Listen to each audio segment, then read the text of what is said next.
ನಮಸ್ಕಾರ, ನಿಮ್ಮ ಸವಿಸಂಪು ಯೂಟ್ಯೂಬ್ ಚಾನಲ್ಗೆ ಸ್ವಾಗತ. ಇವತ್ತು ನಾನು ಬೆಂಡೆಕಾಯಿಯನ್ನು ಬಳಸಿ ಒಂದು ಅದ್ಭುತವಾದ ಚಟ್ನಿ ಮಾಡೋದು ಹೇಗೆ ಅಂತ ತೋರಿಸ್ತಾ ಇದ್ದೀನಿ. ನಾನಿಲ್ಲಿ ಅರ್ಧ ಕೆಜಿ ಬೆಂಡೆಕಾಯಿನ ಸ್ವಚ್ಛವಾಗಿ ತೊಳ್ಕೊಂಡು ಹಿಂಗೆ 1 ಇಂಚಿನ ಅಳತೆಗೆ ಕಟ್ ಮಾಡ್ಕೊಂಡಿದ್ದೀನಿ. ಅದಕ್ಕೆ ರುಚಿಗೆ ತಕ್ಕಷ್ಟು ಹಸಿಮೆಣಸಿನಕಾಯಿ ತೊಗೊಂಡು ಫ್ರೈ ಮಾಡ್ಕೊಳ್ಳಿ.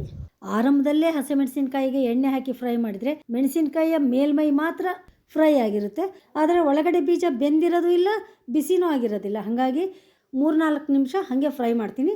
ನಂತರದಲ್ಲಿ ನೋಡಿ, ಮೆಣಸಿನಕಾಯಿ ಮೇಲ್ಭಾಗ ಇಷ್ಟು ಫ್ರೈ ಆಗಿದ್ದರೆ ಸಾಕು. ಈಗ 2 ಟೀ ಸ್ಪೂನಷ್ಟು ಎಣ್ಣೆ ಹಾಕಿ ಮೀಡಿಯಮ್ ಫ್ಲೇಮಲ್ಲೇ ಫ್ರೈ ಮಾಡ್ತಾಯಿದ್ದೀನಿ. ಈ ಚಟ್ನಿ ಅಂತೂ ರೊಟ್ಟಿಗೆ ಚಪಾತಿಗೆ ಒಳ್ಳೆ ಕಾಂಬಿನೇಷನ್ ಆಗುತ್ತೆ. ನಾವು ಈ ಚಟ್ನಿ ಮಾಡ್ತೀವಿ ಅಂತಂದರೆ ಅವತ್ತಿನ ದಿವಸ ಪಲ್ಯ ಮಾಡೋದೇ ಇಲ್ಲ. ನೋಡಿ, ಇಷ್ಟು ಫ್ರೈ ಆಗಿದ್ದರೆ ಸಾಕು. ಇದನ್ನು ಒಂದು ತಟ್ಟೆಗೆ ತಗೊಂಬಿಡಿ. ಇದೇ ಬಾಣಲಿಲೆ ಹೆಚ್ಚಿದಂಥ ಬೆಂಡೆಕಾಯಿನ ಹಾಕ್ಕೊಂಡು ಫ್ರೈ ಮಾಡ್ಕೊಳ್ಳಿ. ಈಗ ಗ್ಯಾಸ್ ಸ್ಟವ್ ಉರಿ ಜಾಸ್ತಿ ಮಾಡಿಕೊಂಡು ಫ್ರೈ ಮಾಡಿ. ಈ ಬೆಂಡೆಕಾಯಿ ಗುಣಧರ್ಮ ಹೆಂಗಪ್ಪ ಅಂದರೆ, ಕಟ್ ಮಾಡಿದ್ವಿ ಅಂದರೆ ಅಂಟು ಥರ ದ್ರವ ಬರುತ್ತೆ. ಅದು ಬಾಣಲೆಗೆ ಹತ್ತಬಾರ್ದು. ಒಳ್ಳೆ ಚೆನ್ನಾಗಿ ಮಾಗಿ ಬೇಯಬೇಕು ಅಂದರೆ 2 ಚಮಚದಷ್ಟು ಎಣ್ಣೆ ಹಾಕ್ಕೊಂಡು ನೀಟಾಗಿ ಫ್ರೈ ಮಾಡ್ಕೋಬೇಕು. ಆಗ ಅಂಟಿನ ಅಂಶ ಎಲ್ಲ ಹೋಗಿಬಿಡುತ್ತೆ. ಬೆಂಡೆಕಾಯಿ ಪೂರ್ಣ ಫ್ರೈ ಮಾಡ್ಕೊಳ್ಳೋ ತನಕ ಬೆಳ್ಳುಳ್ಳಿ ಹಸಿಮೆಣಸಿಕಾಯಿ ಜಜ್ಕೊಂಡ್ಬಿಡೋಣ. ನೋಡಿರಿ, ಕುಟಾಣಿ ಕಲ್ಲಿತ್ತಲ್ಲ, ಇದರಲ್ಲಿ 8-10 ಜವಾರಿ ಬೆಳ್ಳುಳ್ಳಿ ಬೇಳೆ ಮಾಡಿಕೊಂಡು ಈ ಥರ ಜಜ್ಕೊಳ್ತಾ ಇದ್ದೀನಿ. ನೋಡಿ, ಇಷ್ಟು ಸಣ್ಣಗೆ ಕುಟ್ಕೊಂಡ್ರೆ ಸಾಕು. ಇದ್ರ ಜೊತೆಗೆ ಫ್ರೈ ಮಾಡಿ ರೆಡಿ ಮಾಡ್ಕೊಂಡಂಥ ಈ ಹಸಿಮೆಣಸಿನ್ಕಾಯಿನೂ ಸೇರಿಸ್ಕೊಂಡು ಹೀಗೆ ಜಜ್ಕೋಬೇಕಾಗುತ್ತೆ. ಒಂದು ವಿಷಯ ಹೇಳ್ತೀನಿ ಕೇಳಿ, ಬೆಂಡೆಕಾಯಿ ಚೆನ್ನಾಗಿ ಫ್ರೈ ಆಗಬೇಕು ಅಂದರೆ ಎಣ್ಣೆ ಪ್ರಮಾಣ ಜಾಸ್ತಿ ಹಾಕ್ಕೊಂಡು ಫ್ರೈ ಮಾಡಿದ್ರೆ ತುಂಬ ಚೆನ್ನಾಗಾಗುತ್ತೆ. ಈ ಬೆಂಡೆಕಾಯಿಯ ಅಂಟಿನಂಶ ಎಲ್ಲ ಹೋಗ್ಬಿಡುತ್ತೆ. ಹುರಿದಂಥ ಹಸಿಮೆಣಸಿಕಾಯಿನ ಮಿಕ್ಸರ್ ಮಾಡಿಬಿಟ್ರೆ ಬೇಗ ಆಗಿಬಿಡುತ್ತೆ. ಆದರೆ ಟೈಮ್ ಆದರೂ ಪರವಾಗಿಲ್ಲ. ಯಾಕೆ ಹಿಂಗೆ ಕುಟ್ಟಬೇಕಪ್ಪ ಅಂದರೆ, ಮಿಕ್ಸರ್ ಮಾಡಿದ್ದಕ್ಕಿಂತ ಈ ಥರ ಕುಟ್ಟಿ ಮಾಡಿದ್ದೆ ತುಂಬ ರುಚಿಯಾಗಿರುತ್ತೆ.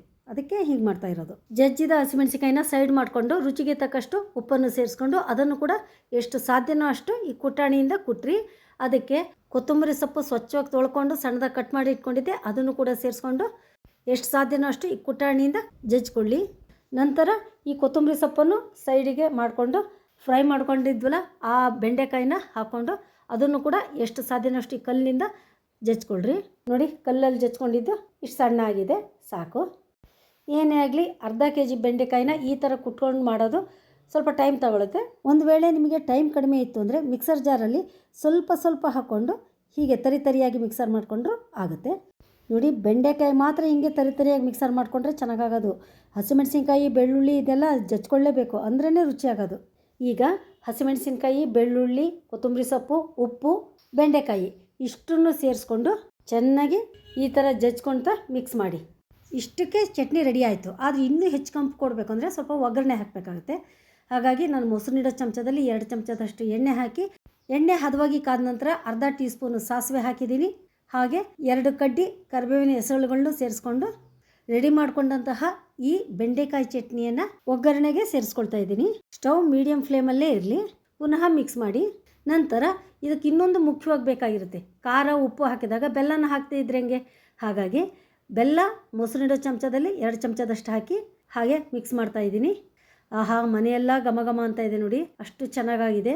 ಈ ಚಟ್ನಿಗೆ ಬಿಸಿ ರೊಟ್ಟಿ ಅಥವಾ ಬಿಸಿ ಚಪಾತಿ ಆದರೂ ಸರಿಯೇ, ಕಡುಕಲು ರೊಟ್ಟಿ ಇದ್ರಂತೂ ಇನ್ನೂ ಅದ್ಭುತವಾಗಿರುತ್ತೆ. ಇದ್ರ ಜೊತೆ ಸ್ವಲ್ಪ ತುಪ್ಪ ಹಾಕ್ಕೊಂಡ್ರಂತೂ ಅದ್ರ ಮಜ್ಜಾನೇ ಬೇರೆ. ಹಾಗಾಗಿ ನನ್ನ ಪ್ರೀತಿಯ ವೀಕ್ಷಕರೇ, ಹೊಸದಾಗಿ ನೋಡ್ತಿರೋರು ಕೂಡ ಇದನ್ನು ಟ್ರೈ ಮಾಡಿ, ನನಗೆ ಕಮೆಂಟ್ ಮಾಡಿ, ಸಪೋರ್ಟ್ ಮಾಡಿ, ಸಬ್ಸ್ಕ್ರೈಬ್ ಮಾಡಿ. Thank you.